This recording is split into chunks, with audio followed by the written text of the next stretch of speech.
ప్రభు పేరట అందరికీ నా వందనాలు తెలియజేస్తున్నాను. ఈరోజు వాక్యధ్యానం నిమిత్తము యోబు గ్రంథము చివరి అధ్యాయము చివరి మాటలు. యోబు గ్రంథము 42వ అధ్యాయము 12వ వచనము. యెహోవా యోబును మొదట ఆశీర్వదించినంతకంటే మరి అధికముగా ఆశీర్వదించెను. చాలు. యెహోవా యోబును మొదట ఆశీర్వదించినంతకంటే మరి అధికముగా ఆశీర్వదించెను.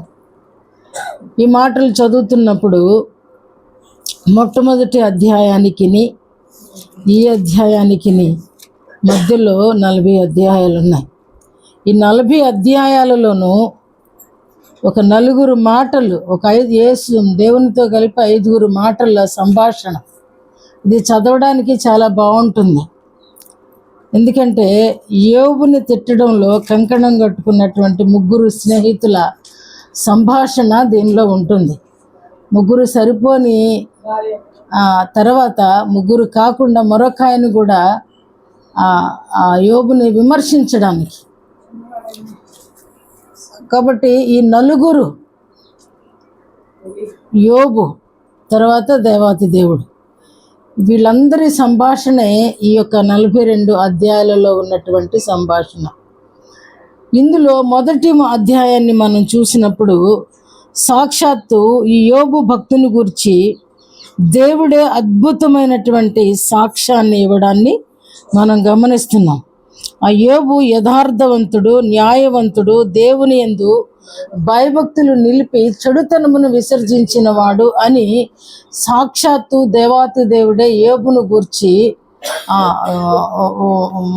మంచి మాటలు చెప్తున్నటువంటి సందర్భం మొదటి అధ్యాయం. కానీ ఆ తర్వాత అధ్యాయం నుండి చూస్తే కదా యోబు పొందుతున్నటువంటి శ్రమలు స్టార్ట్ అవుతాయి.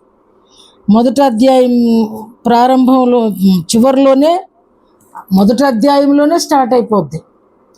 అంటే దేవుడు చెప్పినటువంటి వచనానికి తనకి శ్రమ స్టార్ట్ అయిన వచనానికి మధ్యలో పెద్ద తేడాలు ఏమి ఉండవు. అంటే దేవుని నోట నుండి వచ్చిన తోడనే శత్రువు ఏ రీతిగా, అంటే ఒక వ్యక్తి గురించి దేవుడు మంచివాడు అని మాట్లాడితే శత్రువే అంటుంది. ఏమంటుందంటే, నువ్వు కట్టుకోవడానికి వస్త్రాలు ఇచ్చావు, శరీరాన్ని కప్పుకోవడానికేమో చర్మాన్ని ఇచ్చావు, చుట్టూరునేమో నువ్వు ఆయనకి తినడానికి తిండి, ఉండడానికి గృహము, ఆనందకరమైనటువంటి ధనవంతుడిగా నువ్వు చేశావు. ఇంకా ఎందుకు ఆయన నిన్ను అని అన్నప్పుడు నిజంగా దేవుడు అంటాడు, సరే చూసుకోమంటాడు. సరే యోబు, ఒకవేళ నీవు అనుకున్నట్లుగా ఆ వసతులన్నిటిని బట్టి దేవుడు భయభక్తులు నిలుపుంటే సరే నువ్వేం చేస్తావో చెయ్యి, కానీ అతని ప్రాణమును మాత్రము ముట్టదు. కాబట్టి శత్రువు ఏం చేశాడంటే ఒక్క రోజులో తన 10 మంది బిడ్డలు, తనకున్న యావదాస్తి, తన శరీరముపై కూడా దాడి చేశాడండి.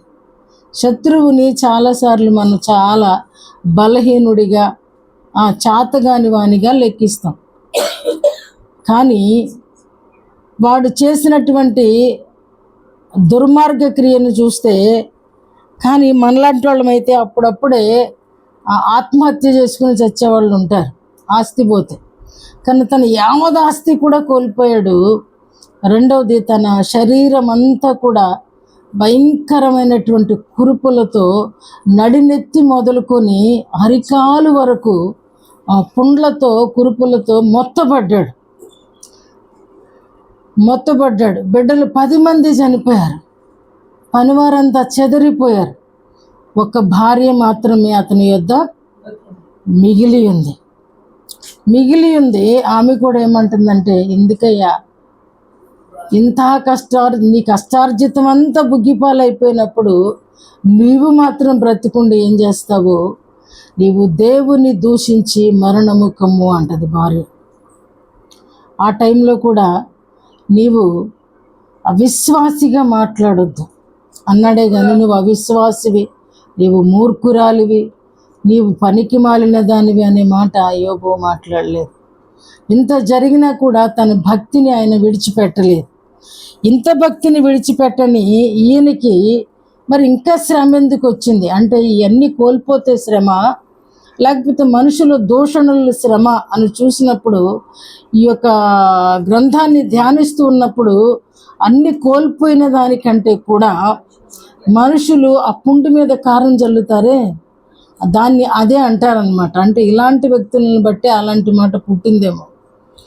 అంత గాయాల పాలైపోయినటువంటి యోబుతో ఈ ముగ్గురు స్నేహితులు మనందరికీ తెలిసిందే. మొట్టమొదటి స్నేహితుడు ఏమంటున్నాడో చూస్తే కదా, 15వ అధ్యాయం 8వ అధ్యాయం చూడండి. 8వ అధ్యాయము 4వ అధ్యాయము 7వ వచనం ఒకసారి చూడండి. 4వ అధ్యాయము 7వ వచనం.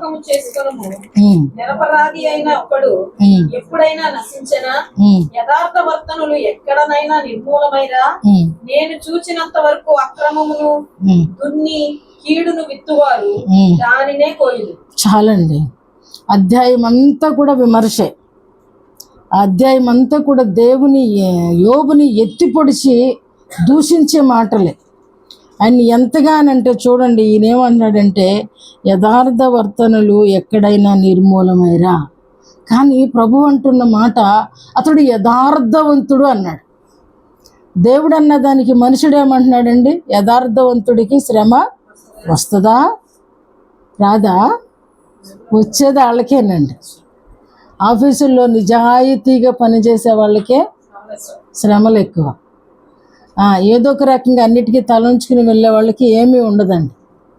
ఇక్కడ ఈ అధ్యాయం అంతా ఇది చదువుతున్నప్పుడు పదే పదే చదవాలనిపిస్తుంది అన్నమాట. అంటే మనుషులు ఎలాగ మనిషిని దుల్లగొట్టేస్తారు, మనిషిని ఎలాగ ఏమంటారు దిగజార్చేస్తారు. ఆయన్ని రెచ్చగొట్టి ఆయన ఏమన్నంటే వీళ్ళు ఆ మాటలకి కూడా మళ్ళీ కౌంటర్ వేసేస్తున్నారు. నిజంగా ఒక విధంగా చెప్పాలంటే బలహీనుడైతే ఎన్కౌంటర్ చేసుకుంటాడు అన్నాడు. నేను చూచినంత వరకు అక్రమమును దున్ని కీడును విత్తువాడు దానినే కోయుదురు. అంటే ఎంత గాయం అయిపోద్దండి. ఆ ఒళ్ళంతా గాయాలతో బూడిదలో కూర్చున్నటువంటి ఆ చిల్ల పెంకులతో గోక్కునేటువంటి పరిస్థితిలో ఉన్నటువంటి భక్తుడిని ఏమన్నాడు? నువ్వు అక్రమం చేసావు కాబట్టి దాన్ని నువ్వు అనుభవిస్తున్నావు. ఇప్పుడు నిరపరాధికి ఏమన్నా అంటే అపరాధిగా ఏం చేస్తున్నాడు ఈయన అంటే, తన పాపాన్ని ఈయన చూసేసినట్టుగా తీర్పు తీర్చేస్తున్నాడండి. తర్వాత మరొక ఇక్కడ మొదటి స్నేహితుడు ఇతను ఎలీఫజ్, ఇతని పేరు. రెండవ అతన్ని చూసినప్పుడు 8వ అధ్యాయం చూసినప్పుడు 8వ అధ్యాయంలో అక్కడ కూడా ఆయన అంటున్నాడు ఒక మాట, 4వ వచనం. నీ కుమారులు ఆయన దృష్టి ఎదుట పాపం చేసిరేమో, కావుననే వారు చేసిన తిరుగుబాటును బట్టి ఆయన వారిని అప్పగించనేమో. చాలు, చూసారా? తన్నంటమే కాదండి, చనిపోయిన తన కుమారుల విషయంలో కూడా 7 కుమారులను కోల్పోయి ఉన్నాడు. ఒక్కరు కూడా మిగలలేదండి. 10 మంది బిడ్డల్ని కోల్పోయి ఉంటే ఇక్కడ అసలు సరే ఒక స్నేహితుడు వచ్చేమో నువ్వు దుష్కార్యం చేసావు, నువ్వు అపరాధివి, అదే అనుభవించవాయా అని అంటే, మరొక స్నేహితుడు వచ్చి అంటున్నాడు నీ కుమారులు పాపం చేసిన ఎలా పొడుస్తారో చూసారా? మనుషులు అనేవాళ్ళు రాబందులు చచ్చినట్లు పీకు తింటాయి, కానీ సమాజం బ్రతికిన వాళ్ళని పీకు తింటుంది కదండి. భక్తిపరుడు అని అంటే అంత చులకన. భక్తిపరుడు అని అంటే మనుషులకి చాలా సునాయాసంగా మాట్లాడేస్తారండి, ఏం మాట్లాడడానికైనా. ఇక్కడ తన కుమారుల విషయంలో ఎంత దారుణంగా మాట్లాడుతున్నాడో చూడండి. నీ కుమారులు ఆయన దృష్టికి పాపము చేసిరేమో. మనం కూడా ఇలాగ అంటుంటాం. కావునని వారు చేసిన తిరుగుబాటును బట్టి ఆయన వారిని అప్పగించనేమో అంటూనే మళ్ళీ ఏమంటున్నాడంటే, నువ్వు జాగ్రత్తగా దేవుని వెతికితే సర్వశక్తులకు దేవుణ్ణి బతిమలాడుకుంటే, నీవు పవిత్రుడవై యథార్థవంతుడవైన ఎడల నిత్యముగా ఆయన నీ యందు మళ్ళా ఒకవైపు తిడుతూనే మరొక వైపు హెచ్చరిస్తా, మరొక వైపు సలహాలు సూచనలు. చాలా కష్టంగా అనిపిస్తుంది ఇది చదువుతున్నప్పుడు. కాబట్టి మన జీవితాల్లో ఈ యోబు గ్రంథం అనేది నిజంగా ఒక డైరీ లాంటిది, అనుదిన డైరీ. సరి చేసుకోవడానికి ఒక్కొక్కసారి దాని గురించి ధ్యానిస్తున్నప్పుడు మన జీవితంలో కూడా ఎవరిని ఎటువంటి మాటల చేత వెన్నుపోటు అని అంటాం కదా, వెన్నుపోటు పొడిచారంటారు చాటుగా. కానీ వీళ్ళందరూ కూడా అద్భుతమైన వైద్యులు, వీళ్ళందరూ డాక్టర్లు, వీళ్ళందరూ తెలివిలేని ఏదో అన్ఎడ్యుకేటెడ్స్ కాదండి. వీళ్ళ ముగ్గురు కూడా డాక్టర్లు అయి ఉండి వీళ్ళు ఈ రీతిగా మాట్లాడడాన్ని చూస్తున్నాం. 9వ అధ్యాయము 4వ వచనానికి వస్తే, ఆయన మహావివేకి, అధిక బల సంపన్నుడు, ఆయనతో పోరాడ తెగించి హాని నొందని వాడెవడు. అది చాలండి. ఇక్కడ యోబు జవాబు చెప్తున్నాడు వీళ్ళిద్దరికి. ఏమని చెప్తున్నాడండి? ఆయన వివేకి. ఆయనకి మనం ఏమన్నా చెప్పగలమా? ఆయన ఏం చేయాలో మనం నేర్పించగలమా? ఏమండి, ఆయన బలవంతుడు. ఆయన ఎవరినైనా సరే దారిలోకి తెచ్చుకోవడానికి ఏ విధంగానైనా సరే ఆయన ప్రయత్నం ఆయన చేస్తాడు. ఓవేళ బలహీనుడైతే ఆయనకు ఒక రకంగా, బలవంతుడైతే అంటే దేవుని జ్ఞానాన్ని, దేవుని వివేచనను మనం ఎస్టిమేట్ చేయలేం. మనం దాన్ని ఏమాత్రము కూడా అంచనా వేయలేం. దాని ఎత్తుగడలను మనం వివరించలేం. ఆయన వల్ల ఆయన ఒకటి చేస్తే ఈయన ఆన్సర్ ఎలా ఉంది, వాళ్ళు తిరుగుబాటు ఎలా ఉంది. అసలు తిరుగుబాటు ఎవరిదండి? తిరుగుబాటు దేవుని కుమారులదా, యోబుదా, స్నేహితులదండి. ఎంత దారుణంగా మాట్లాడుతున్నారంటే, నిజంగా మన పాపం మనకే తెలుసుద్దండి. కానీ మనం అనుకుంటాము మన పాపం ఎదుటోడికి తెలియదు అనుకుంటాం.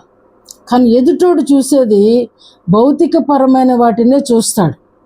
కానీ కొంతమందిలో ఆంతర్యపరమైనవి ఉంటాయి, అంటే లోపల ఆలోచనలతో చెడిపేది.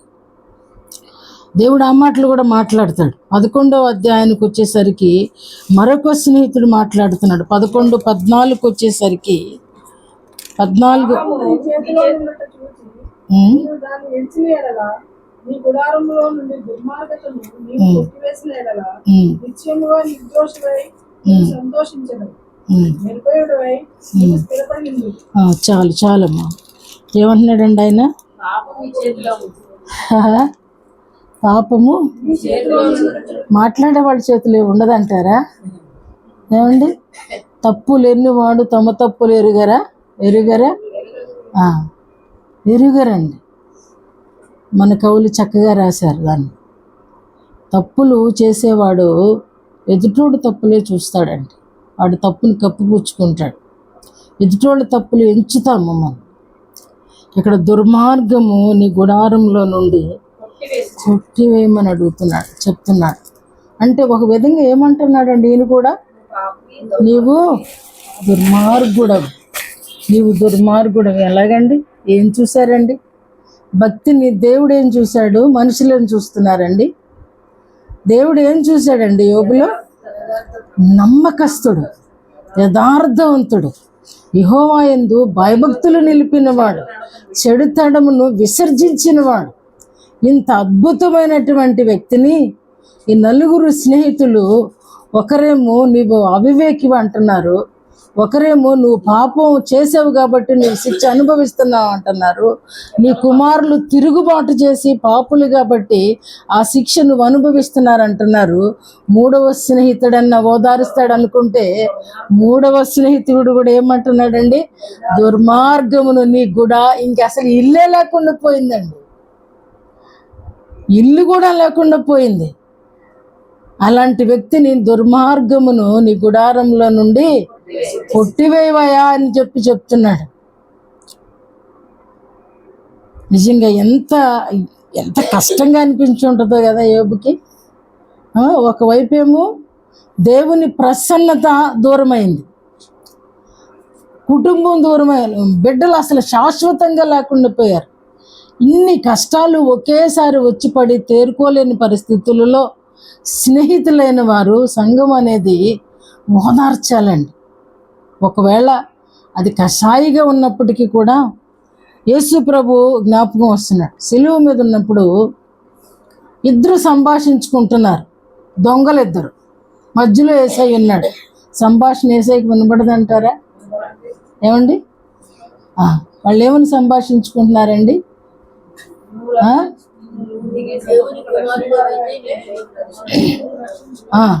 ఇంకో ఏమంటున్నాడండి?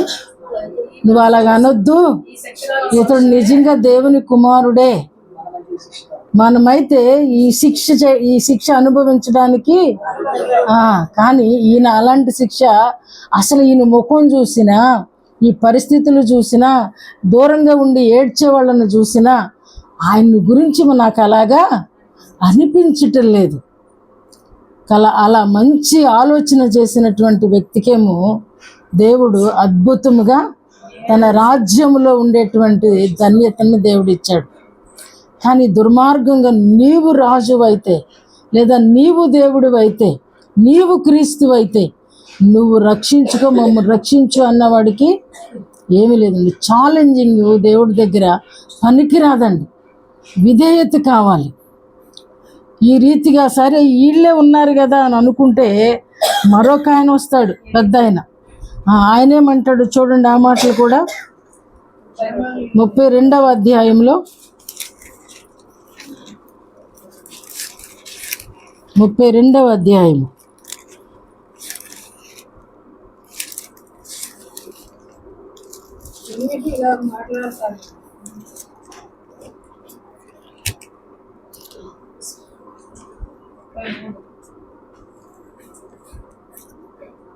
నేను మాట్లాడి 20 వచ్చిన అండి 32. నేను మాట్లాడి ఆయాసము తీర్చుకొనేదను, నా పెదవులు తెరిచి నేను ప్రత్యుత్తరం ఇచ్చేదను.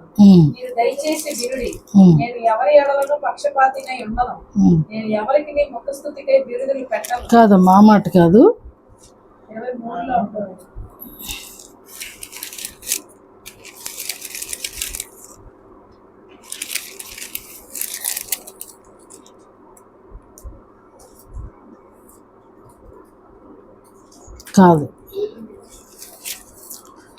కాదు సరే 34వ అధ్యాయంలోనే చూద్దాము. ఇప్పుడు 32వ అధ్యాయంలోనే చూద్దాము. యోబు తన దృష్టి యందు తాను నీతిమంతుడై ఉన్నాడని ఆ ముగ్గురు మనుష్యులు తెలుసుకొని అతనికి ప్రత్యుత్తరము చెప్పుట చాలించరి. అప్పుడు యోబు దేవుని కంటే తానే నీతిమంతుడైనట్లు చెప్పుకొనుట చూచి కోపించాను. ఈ మాట అండి, ఎందుకు వస్తుందండి? అసలు అంత బలహీనంగా ఉంది ఆ పరిస్థితుల్లో ఉన్న వాళ్ళని చూసినప్పుడు. యోబు ఎక్కడన్నా చెప్పాడు ఆయన చదివిన వాటిల్లో దేవుని కంటే నేను నీతిమంతుడని? చెప్పలేదండి. కాకపోతే ఏంటంటే వీళ్ళందరూ విమర్శ చేస్తూ ఉన్నప్పుడు, అరే నేను నా తల్లి గర్భంలో ఉండకుండా ఉంటే ఎంత బాగుండు, నా తల్లి నేను పుట్టిన దినం అసలు లేకపోతే ఎంత బాగుండు, ఆ దినాలు ఆ కొద్దివైపోతే ఎంత బాగుండు, అసలు నేనే అసలు ఈ లోకాన్ని విడిచిపెడితే ఎంత బాగుండు అని అలా తన్ను తాను అంటే తను ఒక విధంగా చెప్పాలంటే ఇన్నర్ ఫీలింగ్ వచ్చేసింది ఆయనకి. ఇంత నష్టపోవడానికి బహుశా నేనే కారణమేమో, పాజిటివ్గా ఆలోచిస్తే ఇంత నష్టపోవటానికి బహుశా నేనే కారణమేమో అనే ఇన్నర్ ఫీలింగ్తో ఒకవేళ ఆ మాటలు అన్నాడేమో. మనం అనుకోమా ఏంటి? నేను కూడా చాలాసార్లు అనుకున్నాను, అసలు నేనే లేకపోతే ఈ కష్టాలు ఉండవు కదా, మా అమ్మకి నన్ను ఇవ్వకపోతే ఎంతో బాగుండు కదా, నేను పుట్టకపోయి ఉంటే ఇటువంటి మళ్ళా ఈ కుటుంబాలు ఎట్లా ఉండటం, ఇలా విచ్ఛిన్నం అయిపోవటం, నాన్న ఇవన్నీ చూడకుండా ప్రతి ఒక్కరం అనుకుంటాము నా వల్లే నష్టం, నా వల్లే కష్టం అని. అందులో వీళ్ళకి నొప్పి ఏంటి? నీతి ఏముంది దానిలో? నేను పుట్టినదేనో కరెక్ట్ కాదు, నన్ను కన్నటువంటి నా తల్లి నా వల్ల శ్రమ అనుభవించడం, ఇదంతా కూడా ఈ ఎంతగా అంటే వీళ్ళు దేవుడి కంటే నీతిమంతుడిగా ఉన్నాడని ఈయనొచ్చి కోపం తెచ్చుకున్నాడంట. మరియు యోబు యొక్క ముగ్గురు స్నేహితులు ప్రత్యుత్తరమే చెప్పకయే యోబు మీద దోషము మోపినందుకు వారి మీద కూడా బాగా కోపించను. తర్వాత చూస్తే 4వ వచనం, వారు ఏలీహు కన్నా ఎక్కువ వయస్సు గలవారు కనుక తను యోబుతో మాట్లాడవలనని కనిపెట్టి ఉండేది. అయితే ఏలీహు ఆ ముగ్గురు మనుష్యుల ప్రత్యుత్తరం ఏమీ ఇయ్యకపోట చూచినప్పుడు అతడు కోపము రేగను. కాబట్టి దేవుడు యోబుని ఈ రీతిగా మనుషుల చేతికి కూడా అప్పగించినట్టుగా చూస్తున్నాం. దేవుడు అప్పగించాడా అని అంటే కాదు, శత్రువు పగ తీర్చుకుంటంలో సంతోషిస్తున్నాడు అన్నమాట. అంటే ఒకవైపు ఆస్తి నష్టమైనా, ఒకవైపు బిడ్డలు కోల్పోయినా, భార్య దూషించినా, తన శరీరం అంతా మొత్తబడినా, ఉన్న 4 డాక్టర్లు వైద్యం చేయవలసినది పోయి ఏం చేశారండి, మాటలతో ఉన్న ప్రాణాన్ని తీసేస్తున్నారండి. కానీ దేవుడు ఏమన్నాడండి, ప్రాణాన్ని నువ్వు ముట్టొద్దు. ప్రాణాన్ని ముట్టుకోవడానికి వాడికి ధైర్యం లేదు. కానీ శరీరం అంతా కూడా కురుపులతో అంటాడు, ఆ పురుగులంట వచ్చి ఆ యోబు దేహాన్ని తిన్నాయంటండి. ఆహారం ఎంతో కష్టంగా అనిపిస్తుంది. అయినప్పటికీ కూడా దేవుడు తన ప్రాణాన్ని తనలో కాపాడి ఆ శిక్షా కాలం అంతా ముగిసిన తర్వాత, అంటే శత్రువు ఇక ఏమీ చేయలేని పరిస్థితుల్లో ఇక విడిచిపెట్టి వెళ్ళిపోయింది. ఈ 4 వదిలేసి వెళ్ళిపోయారు. ఇక నువ్వు, ఎందుకంటే అప్పుడు దేవుడు మాట్లాడటం ప్రారంభిస్తాడు. దేవుడు మాట్లాడటం ప్రారంభించిన తర్వాత అద్భుతమైన మాట దేవుడు యోబుతో మాట్లాడతాడు. చివరి అధ్యాయంలో ఉంటుంది కదా, ఈ 38వ అధ్యాయంలో ఆ మాట ఉంటుంది. 35వ అధ్యాయము 2వ వచనం, జ్ఞానము లేని మాటలు చెప్పి ఆలోచనను చెరుపుచున్న వీడెవడు. చూసారా దేవుడి మాట ఎలా ఉందండి?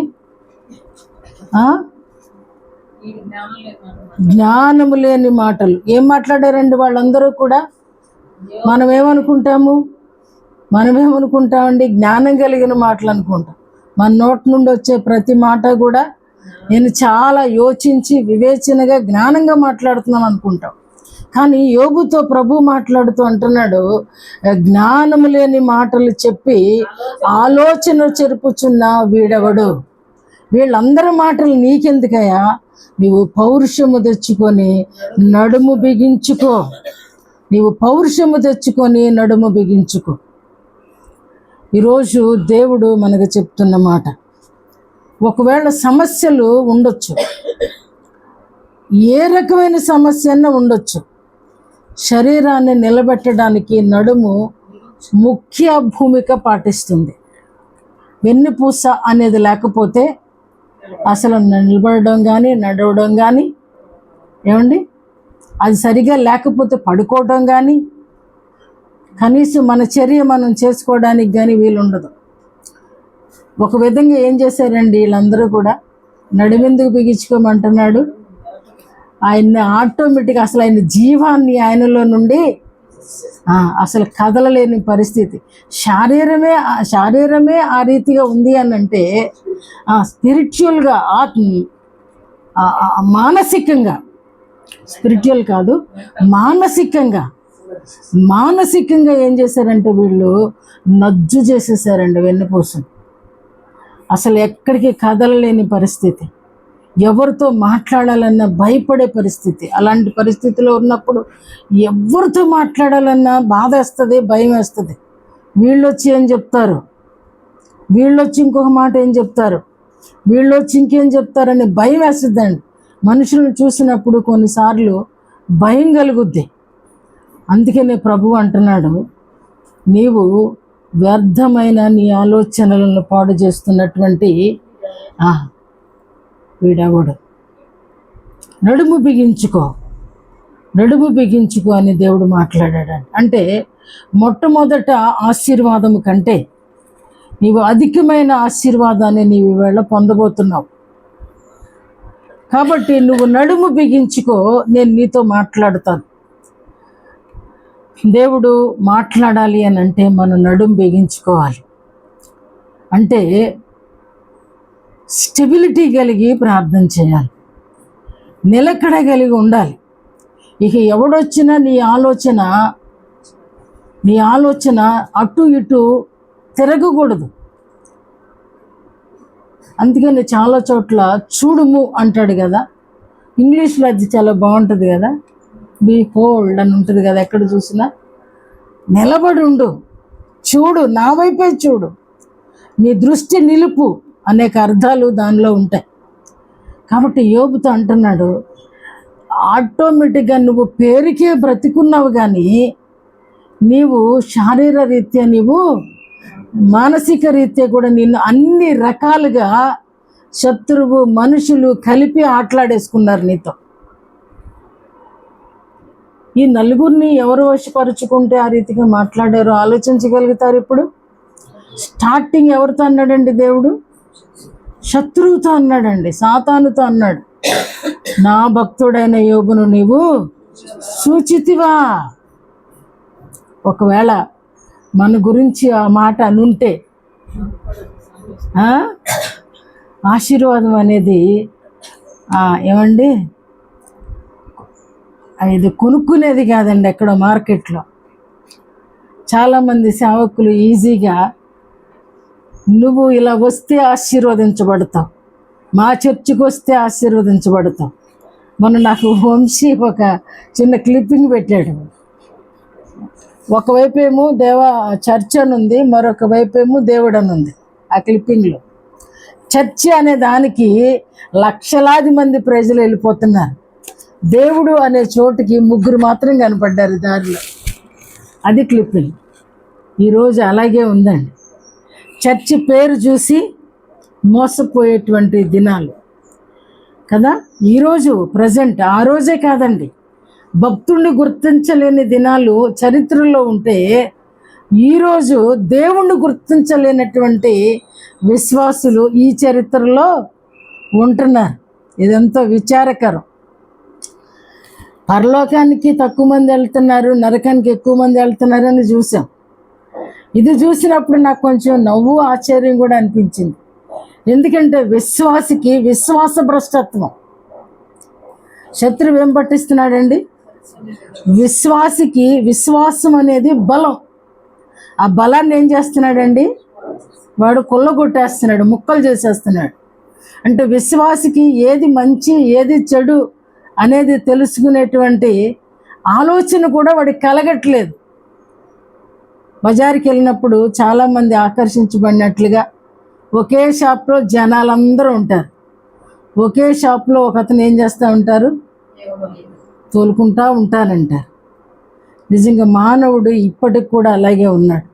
ఆ రోజున్నటువంటి మానవులలో ఏమాత్రం కూడా మార్పు అనేది, టెక్నాలజీ పెరుగుతుంది, లోకానికి జ్ఞానం పెరుగుతుంది, దాంతోపాటు పాపం కూడా అత్యధికంగా విస్తరిస్తుంది కదా. చిన్న పిల్లలు ఫోన్ లేకపోతే ఉండలేని పరిస్థితులు ఇప్పుడు ఉన్నాయి. సోనమ్మ మీ పిల్లలకి నేర్పించబాక. చంటి పిల్లలు కూడా, ఎందుకంటే రంగులు కావాలా, కదలికలు కావాలా, వాళ్ళకి అర్థం కాకపోయినా పాటలు మాటలు కావాలి. ఈ భక్తి అనేది ఎవరు కూడా జీర్ణించుకోలేకపోతున్నారు, ఉంచుకోలేకపోతున్నారు, భక్తిని దాచుకోలేకపోతున్నారు, భక్తిని కనబరచలేకపోతున్నారు. అందుకని అంటాడు ఇక్కడ ఒక ఆయన అంటాడు, యోబుని తిడతాను ఆ మాట కూడా, నీ భక్తి నీకు ధైర్యము పుట్టించదా. ఆయన పిరికోడా ఈయన సలహాకి వెళ్ళాడా? వీళ్ళు ఆయన దగ్గరికి వచ్చారు కదా, సలహాకి వెళ్తే అనొచ్చు. కాబట్టి మనకి ఆశీర్వాదం కావాలంటే ఎన్ని రకాలుగా మొత్తపడ్డాడండి యోబు భక్తుడు?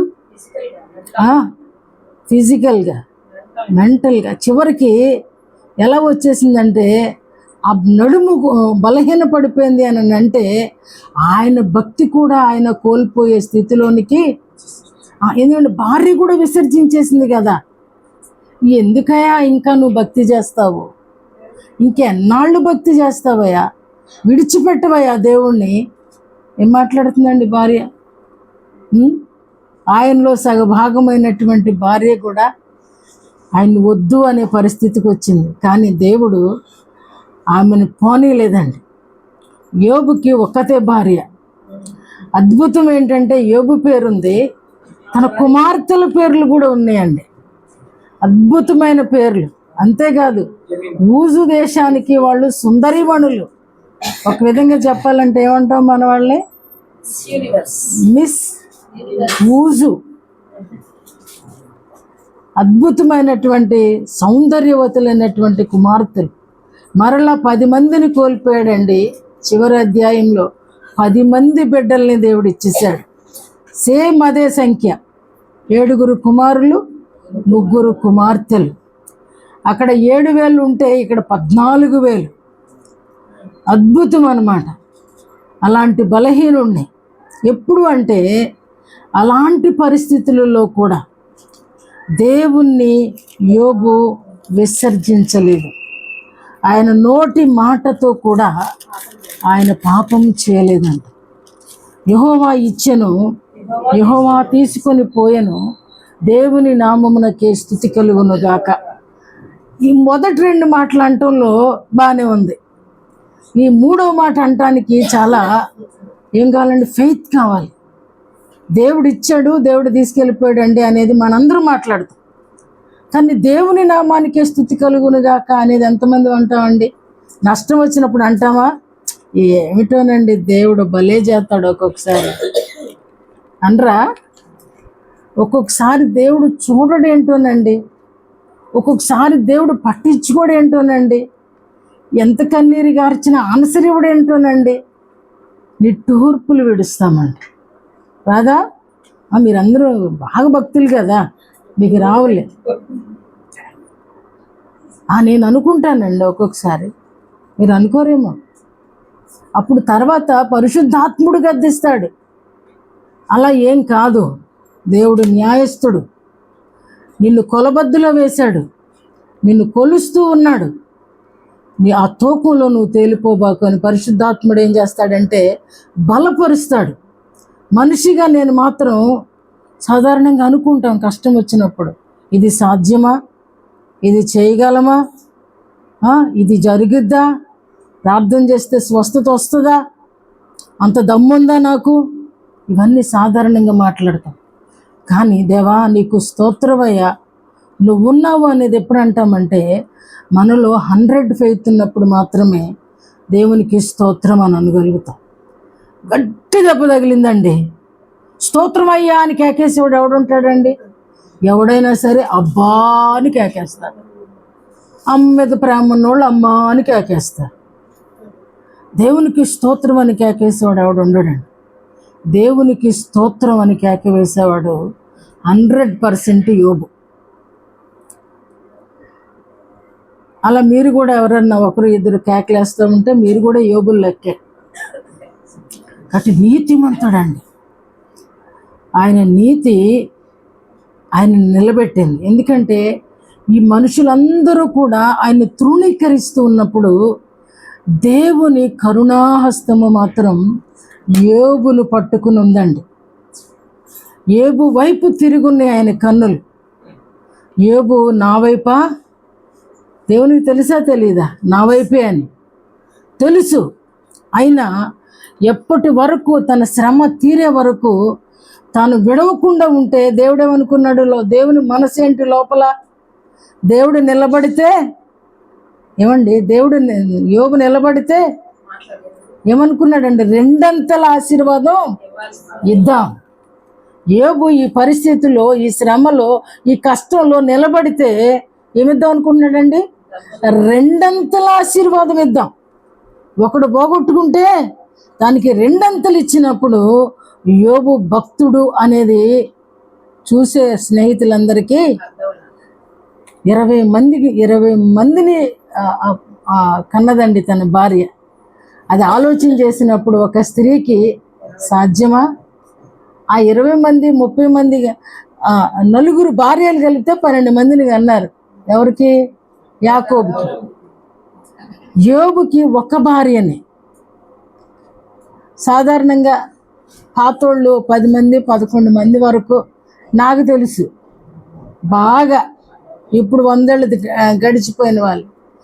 కానీ ఆ రోజుల్లో 20 మందిని ఒక స్త్రీ ప్రసవించడం అనేది అది అసలు సాధారణమైన విషయమేనా? ఏమండి? నిజంగా వృద్ధాప్యం వరకు యోబు బహుశా ఏమండి అప్పుడు 10 మంది పిల్లలంటే 40 వచ్చేసి ఉంటాయి కదండి. సంవత్సరానికి 2 సంవత్సరం గ్యాప్ లేకుండా ఎలాగండి మరిని? నిజంగా ఎంత అద్భుతంగా అనిపిస్తుందో. దేవునికి అసాధ్యమైనది అదే దేవుడు చివరిలో మాట్లాడతాడు. చివరి అధ్యాయాలలో దేవుడు మాట్లాడినటువంటి మాటల్లో అది గమనించినప్పుడు 40వ అధ్యాయం నుంచి స్టార్ట్ అవుతుంది. ఎంత అద్భుతంగా మాట్లాడతాడంటే ఎంత యోబులోకి ఎంత వచ్చేస్తుందంటే అదే అంటాం కదా, మళ్ళీ తిరిగి తన భక్తి అంతటిని కూడా మళ్ళీ కూడగట్టేస్తున్నా. అంటే శరీరం వైపు చూడట్లేదు. దేవుడు మాట్లాడిన తర్వాత తరల మొదటి స్థితి తనకు వచ్చేసిందంట. ఇక్కడ 10వ వచనం, మరియు యోబు తన స్నేహితుల నిమిత్తము ఇప్పుడు దేవుడు ఒక పెద్ద టాస్క్ ఇచ్చాడు. ఇప్పుడు వీళ్ళందరూ కూడా యోబుని తిట్టిన వాళ్ళందరినీ కూడా దేవుడు చూసుకున్నాడండి. ఏం చూసుకున్నాడంటారు? ఏముందంటే దేవుని కోపం. చివరి అధ్యాయం, యోబు గ్రంథం చివరి అధ్యాయంలో చూసారా డాక్టర్ల మీదకి వచ్చింది ఇప్పుడు కోపం, దేవుని కోపం. ఆ యోబుని తిట్టిన వాళ్ళని ఎవరు చూసుకున్నాడండి? దేవుడు విన్నాడండి. యోబుని గురించి మాట్లాడిన ప్రతి మాట కూడా దేవుడు విన్నాడు. వాళ్ళకేమో యోబు మీద కోపం వస్తే దేవునికేమో వాళ్ళ స్నేహితుల మీద కోపం వచ్చిందంట. దేవుని కోపం ఎలా ఉంటుందండి? మండిపోద్ది, తట్టుకోలేం, తాళలేం. ఏమి జరిగిందో అది రాయబడలేదు, కానీ వాళ్ళ కొరకు మరలా యోబు ప్రార్థన చేశాడంట. అప్పటికి 10వ వచనం, యెహోవా అతని క్షేమస్థితి మరలా అతనికి దయచేసింది, మరియు యోబునకు దయచేశాను. చూసారా, అతన్ని తిట్టినటువంటి, అతన్ని దూషించినటువంటి. అందుకనే మత్తయి సువార్త 5వ అధ్యాయంలో ఓ మాట ఉంటుంది కదా, ఆ మాట చదవండి. 5వ అధ్యాయం తీయండి. నిన్ను చదవమ్మా. నా నిమిత్తము నిందించి హింసించి మాటలలో పలుకున్నప్పుడు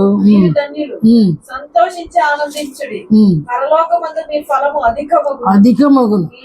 చాలండి. చూసారా, నిన్ను దూషించారు, నిందించారు, అపహాస్యం చేశారు, కానీ దేవుని కోపం వారి మీదకి వచ్చింది.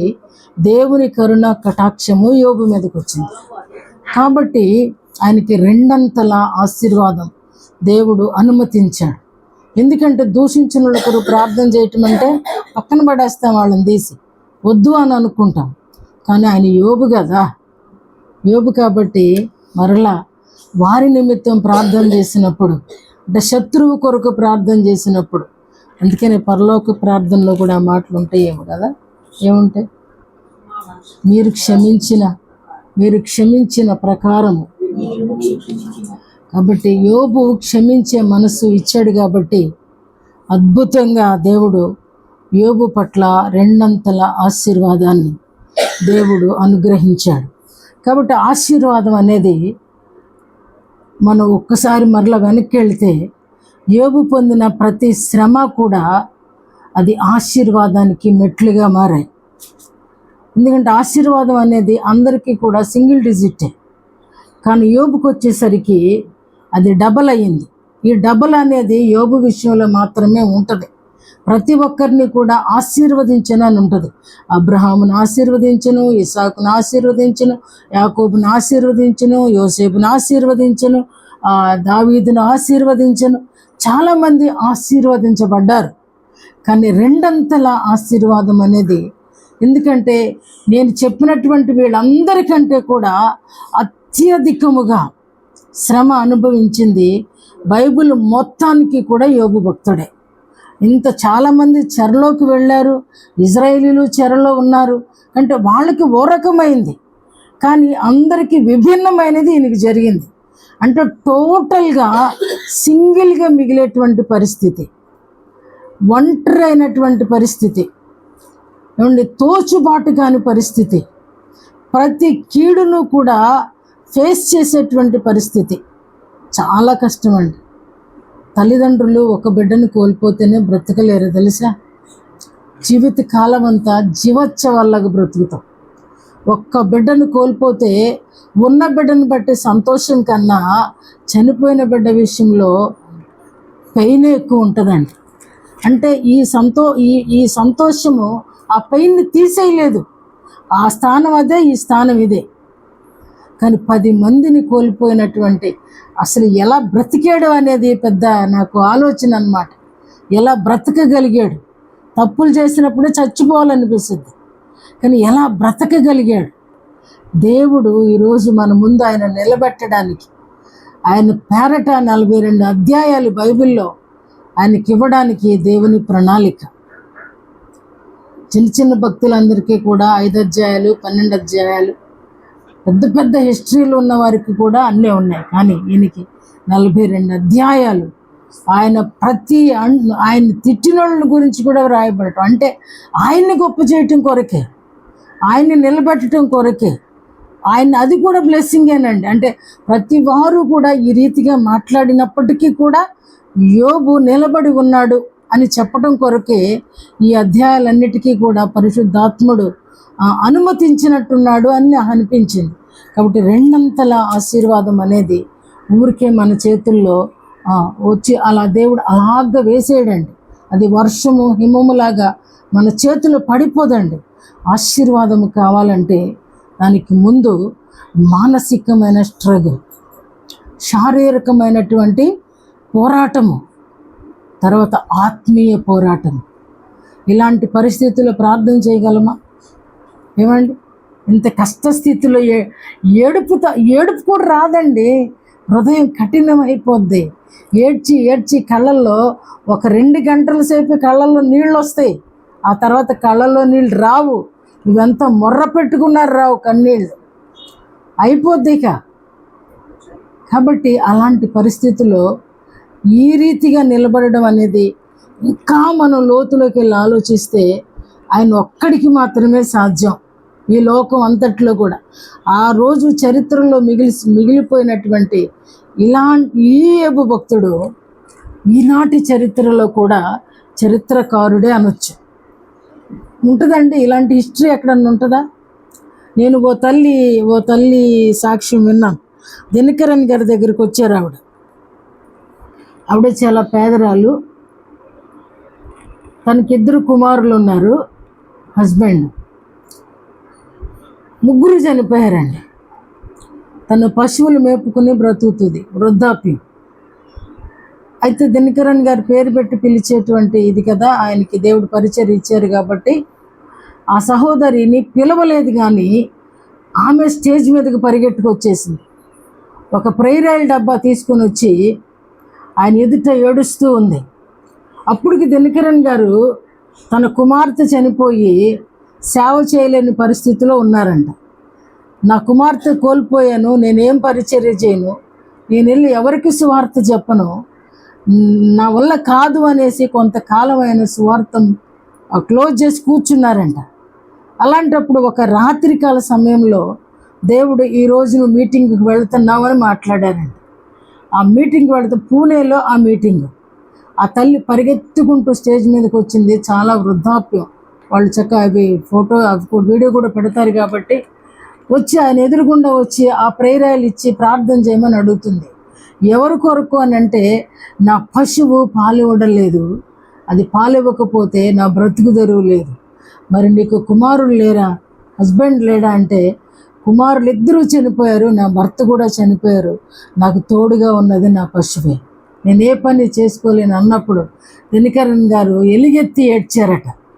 నేను ఒక కూతుర్ని కోల్పోయే నేను నీ సేవ చేయలేను అంటున్నాను.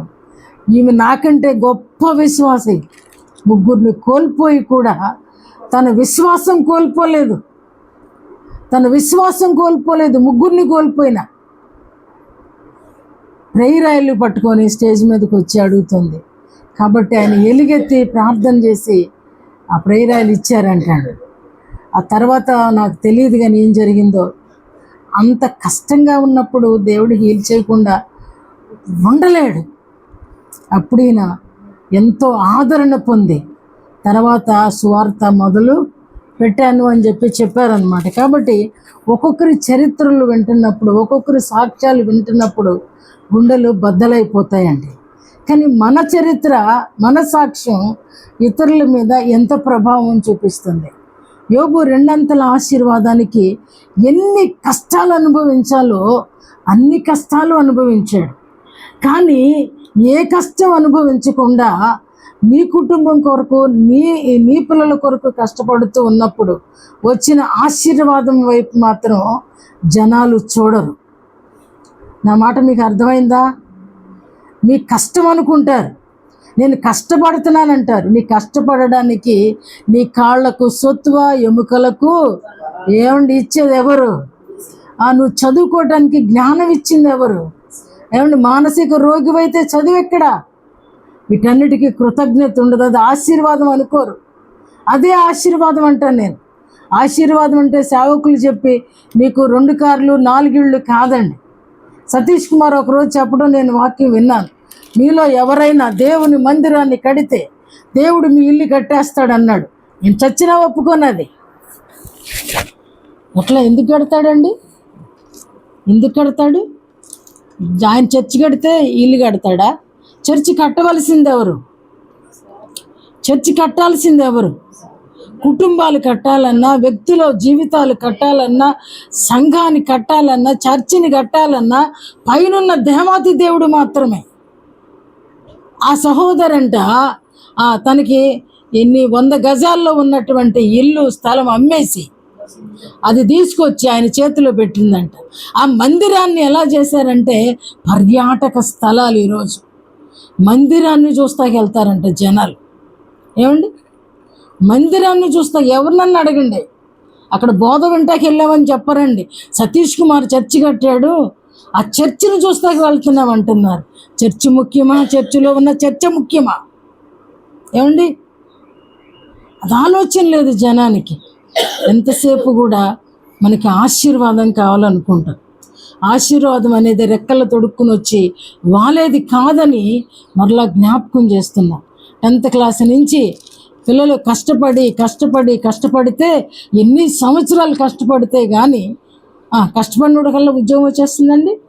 ఏమండి, ఎంతోమంది రాస్తారండి. వాళ్ళల్లో దేవుడు ఒక్కొక్కరిని లేపుతాడు. రాష్ట్రానికి ఒకడు క్రికెట్కి వెళ్ళినట్టుగా అనిపిస్తుంది నాకు. ఎవరన్నా ఒకరు ఆ ఉద్యోగం వచ్చిందని అంటే వాళ్ళ కష్టము వెనుక నన్ను అడిగినప్పుడు, నేను ఆ జోస్న కొడుకుని అడిగాను, రోజు నువ్వు ఎన్ని గంటలు బ్యాంకులో పని వచ్చింది కదా అతనికి, ఎన్ని గంటలు చదివేవాడు అంటే 14 గంటలు చదివేవాడిని అన్నాడు. మీరు ఐఏఎస్ ఐపీఎస్ వాళ్ళు ఎవరన్నా మీరు వాళ్ళ ఇంటర్వ్యూస్ ఏమన్నా చూస్తే వాళ్ళు చెప్తారు కదా 18 గంటలు చదివేమని చెప్తారు. కష్టం లేకుండా ఎలా వస్తుందండి? శరీరం చెమట పట్టుకోకుండా, ఏమండి, శరీరం తడిచిపోకుండా ఆరాధన ఎలా అవుతుందండి? అది ఏమంటున్నాడండి, నీరసం వచ్చేసిందంట ఆరాధన చేసి. కాబట్టి కష్టం అనేది మనకి కష్టే ఫలి అంటారు కదా. కష్టే ఫలి. కష్టపడితేనేనండి, శ్రమలు అనుభవిస్తేనే మనం ధీరుడు అవుతాం. శ్రమలు అనుభవిస్తేనే ఆశీర్వాదం వస్తుందండి. మనకున్నటువంటి ఇల్లు, వాకిలి ఇదంతా కూడా దేవుడు మనకి ప్రొవైడ్ చేసినాయండి. ఆయన ప్రొవైడర్. మనకి నా బిడ్డలు కష్టపడకూడదు, నా బిడ్డలు అంగలార్చకూడదు, నా బిడ్డలు సుఖంగా ఉండాలి. ప్రతీదీ కూడా దేవుడు మనకి విలాసవంతమైన జీవితాలు ఇచ్చింది ఆయన్ని స్తుతించడానికి కానీ ఏసీ వేసుకుని బొజ్జోడానికి కాదు. ఎందుకొరకు అనంటే ఇచ్చిన ప్రతి ఈవి కూడా దేవుని మహిమార్థమై. మనం కొనుక్కున్నామన్నారంటే మళ్ళీ వేయాల్సి వస్తుంది. కొనుక్కోవటం లేదు, అసలు ఆ స్థితి మనకి లేదు. కష్టపడుతున్నా జీతం వస్తుంది అని అనుకున్నావంటే నువ్వు చాలా తప్పు మాట్లాడుతున్నావు, తప్పు ఆలోచిస్తున్నావని. కొంతమందికి అనిపిస్తుంది, నేను కష్టపడుతున్నప్పుడు నేనెందుకు ఇంకా ఇంట్లో కూడా కష్టపడాలనిపిస్తుంది. కరెక్ట్ కాదండి. శ్రమ కొరకే నిన్ను సృజిస్తే, కష్టపడటం కొరకే దేవుడు నిన్ను సృజిస్తే అన్నీ ఇచ్చాడండి యోబుకి. ఏమన్నా తక్కువైందండి? పనివాళ్ళు, గాడిదలు, ఒంటెలు, ఆడగాడిదలు ఎన్నో ఎన్నో ఇచ్చాడు. ఒక్కరోజు తీసేశాడు. ఏమండి, యోబు గతి మనకి పడితే మనం తట్టుకోగలమండి? అసలు ముమ్మాటికి ఎవరికి రాకూడదనే కోరుకుంటాం, తాళలేమండి మనం. కాబట్టి ఉన్న దానిని బట్టి, ఉన్నదే దేవుడు నాకు ఇచ్చిన ఐశ్వర్యం, నాకున్నదే దేవుడు ఇచ్చినటువంటి, అర్థమవుతుందా? నీకు ఆరోగ్యము కొంతే ఉందనుకోండి, అదే దేవుడు నీకు ఇచ్చిన భాగ్యం. దానిలో నుంచి నువ్వేం చేయాలంటే కృతజ్ఞతలు చెల్లించు. నమ్మకంగా ఉండు, ఆ కష్టంలో నమ్మకంగా ఉండు, ఆ శ్రమలో నమ్మకంగా ఉండు. అప్పుడు కానీ రెండవ ఆశీర్వాదం వీడికి ఇవ్వాలా వద్దా అనేది దేవుడు ఆలోచన చేస్తాడు. ఇక్కడ మనకిచ్చిన దానిలోనేమో డొల్లగొట్టేస్తే ఏం చేస్తాడండి? ఇది కరెక్ట్ కాదండి. దేవుడు మనల్ని రెండంతలుగా దీవించాలన్నా, ఉన్న ఆశీర్వాదం నిలబడాలన్నా అది దేవుని కృపాదానమే. దేవుని కనికరం లేకుండా మనం ఏమాత్రము కూడా మనకున్న స్థితిలో నిలబడలేమండి. ఒకప్పుడు ఎంతో పేదరికం అనుభవించాం మేము కూడా. వాస్తవానికి ధనవంతులమే, కానీ ఆ శ్రమలో ఈ మొట్టమొదట దేవుని స్వరాన్ని యోబు గ్రంథము అనే మాటతో విన్నా. నా వయసు అప్పుడు 27. విన్నప్పుడు నాకు పెద్దగా తెలియదు. యోబు అంటే కష్టాలు అనేది మాత్రమే తెలిసి నేను అనుకున్నా, అయిపోయింది నేను అనుకున్నా. కానీ ఆ స్వరం విన్నప్పుడు నా ఫీలింగ్ ఏంటంటే జ్వరం వచ్చేసిందండి. నలుగురు మేము ఒక్క మంచం మీద పండుకున్నాళ్ళం. అది ఆ మంచం మా ఇంట్లో ఉంటుంది, జ్ఞాపకంగా ఉంచుకున్నాం. నాకు ఆ కిటికీలో నుండి ఒక భీకర స్వరంతో, నేను ఎప్పుడు అలాంటి స్వరం వినలేదు, యోబు గ్రంథము యోబు గ్రంథము యోబు గ్రంథము అని వినబడింది. నేను ఆ రాత్రి ఈయన్ని లేపి గజగజ వణికిపోతున్నాను. ఒళ్ళు ఆయన చేయబెడితే కాలిపోతున్నా మనిషిని. ఒక్క పోతతో తడిసిపోయి ఉన్నాను ఆ స్వరానికి భయపడి. అప్పుడు చెప్పాను, అదేం ఉండదులే, పీడకల పడుకోమన్నాడు నన్ను. ఆ తెల్లారిన తర్వాత ప్రక్కన ఆంటీతో చెప్పాను. అంటే అమ్మా, ఆయన మహానుభావుడమ్మా, నువ్వు తాళగలవా అంది. దేవుడు ఆయనలో 1% కూడా నాకు కష్టాలు లేవని చెప్పొచ్చు. ఒక 1% అని నేను ఒప్పుకోవచ్చు, నేను అనుభవించిన దానిలో. అంటే ఈ విమర్శలు ఇవన్నీ విన్నా, ఆకలి దప్పులు నాకు తెలుసు, కన్నీరు తెలుసు, లాస్ తెలుసు, కానీ కుటుంబం అంతా కాదు. కానీ ఆయనతో పోల్చుకోవడానికి అర్హతే లేదు. కాబట్టి ఆ ఆశీర్వాదం ఈరోజు నేను అనుకుంటాను, నాకు ఇచ్చిన ఆశీర్వాదం మీరే, నాకు ఇచ్చిన ఆశీర్వాదం మీరే. ఒకప్పుడు జింజర్లో ఉన్నప్పుడు ఏ చర్చికి వెళ్ళాలో తెలియదండి. అక్కడ 2 చర్చిలు ఉండేది, మాలోళ్ళ చర్చి, మాదిగోళ్ళ చర్చి.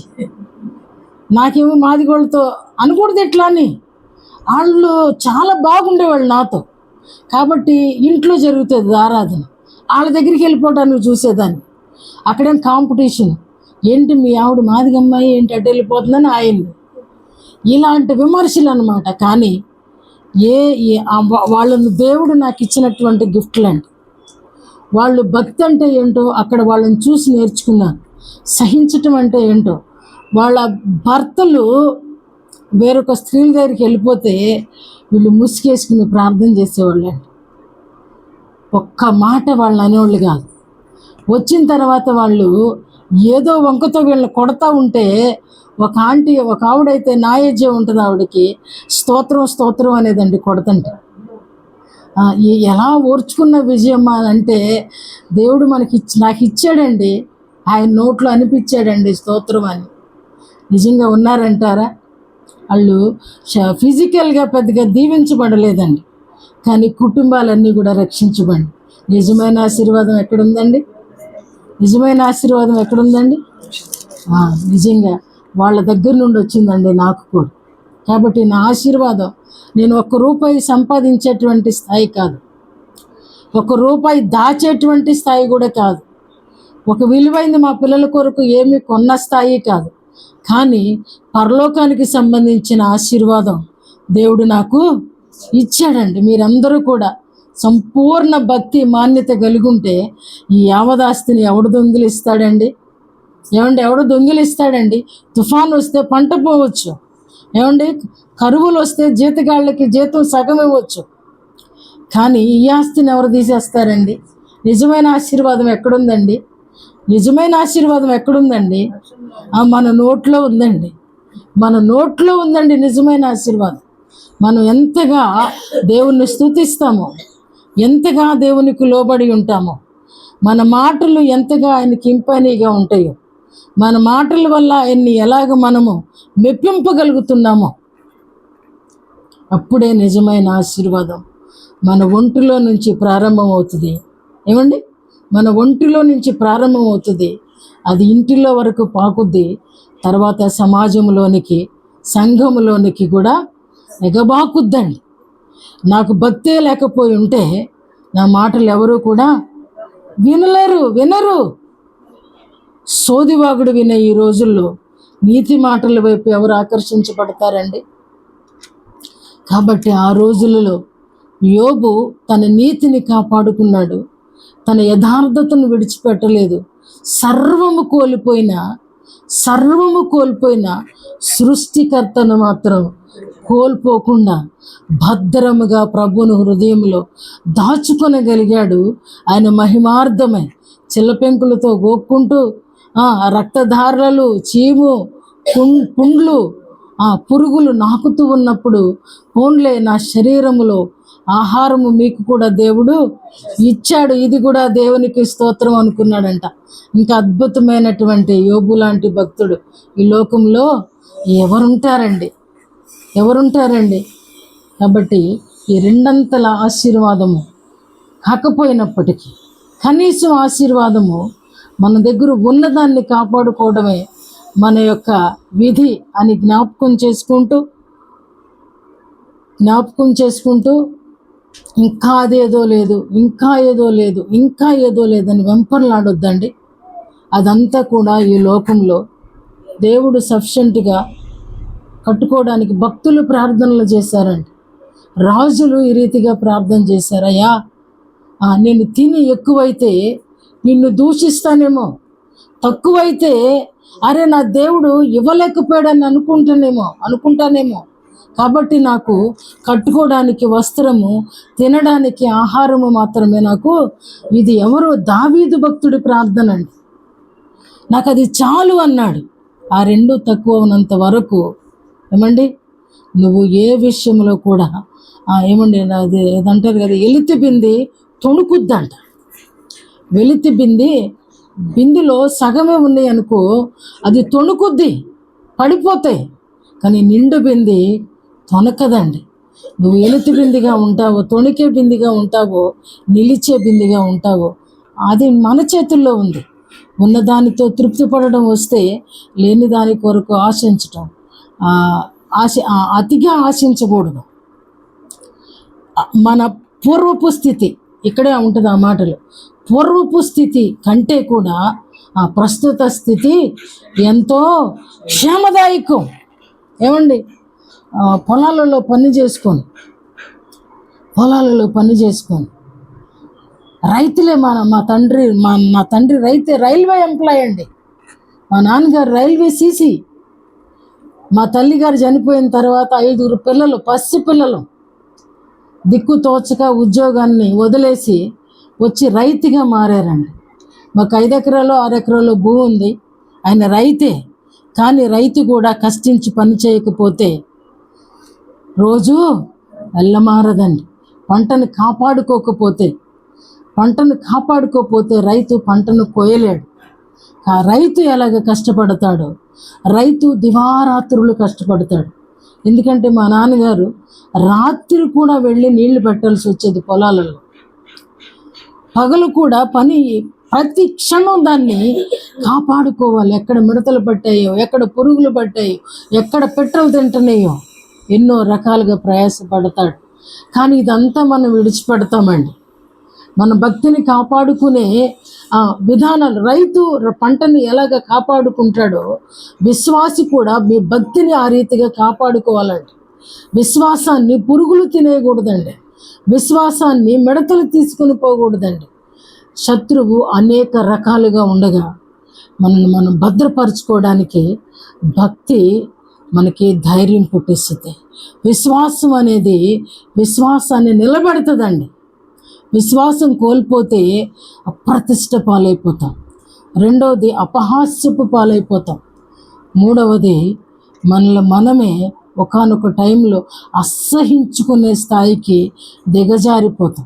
మన మీద మనకి అసహ్యం పుట్టుద్ది, నా బతికేంటని. ఆ స్థితి ఎవరికి రాకూడదని హెచ్చరిక చేస్తూ దేవుడిచ్చే ప్రతి ఆశీర్వాదము కూడా దేవుడు ఎంతవరకు ఇచ్చాడు, దీనిని బట్టి నీకు స్తోత్రమయ్యా అని చెప్పగలిగే స్థితిలోనికి మనల్ని దేవుడు హెచ్చించి తనను మహింపరిచే రీతిగా మనకు దేవుడు ఆ వెసులుబాటు కల్పించాలని ప్రార్థన చేస్తున్నాం. దేవుడు తన పరిశుద్ధ మాటలు దీవించును గాక. ఆమేన్.